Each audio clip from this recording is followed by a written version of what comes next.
Hi అండి. నేను మీ లత all one. ఇంటి నుంచి బయటికి వెళ్ళిన వ్యక్తులు మళ్ళీ తిరిగి ఇంటికి వచ్చే వరకు కూడా గుండెలు అయితే చేతిలో పెట్టుకుని ఉండాల్సి వస్తుందండి.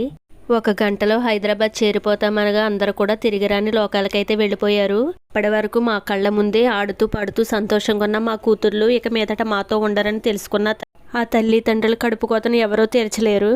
చిన్న దెబ్బ తగిలితేనే ఏ తల్లి అయినా తట్టుకోలేదు కదండి. ఈ వయసులో ఆ తల్లి తండ్రి బతుకున్నంత కాలం కూడా వాళ్ళు చాలా శోభ అనుభవిస్తూనే ఉంటారు. ఆ తల్లి ఆర్తనాదాలు చూస్తే వీడియో చూస్తున్న ఎవరైనా కన్నీళ్లు పెట్టుకుంటారు. మనకు తెలియకుండానే ఏడ్చేస్తాము. అక్క పెళ్లిలో ఆడుతూ పాడుతూ సంతోషంగా ఉన్న అక్క చెల్లెలు ముగ్గురు కూడా ఇంకా తిరిగి రాని లోకాలకైతే వెళ్ళిపోయారు. తనూష, సాయి ప్రియ, నందిని. మ్యారేజ్ అయిన అమ్మాయి అయితే చాలా అమాయకంగా అనిపించింది. అక్క చెల్లెళ్ళు అందరూ కూడా ఎంత సంతోషంగా ఉండేవారో అవన్నీ గుర్తు తెచ్చుకుని షాక్లో ఉండిపోయిందేమో అని అనుకుంటున్నాను. చావు ఏ రూపంలో ఎలా వస్తుందో, ఎంత భయంకరంగా వస్తుందో కూడా చెప్పలేని పరిస్థితుల్లో అయితే ఉన్నాము. వీడియో నచ్చితే లైక్ చేయండి, సబ్స్క్రైబ్ చేసుకోండి.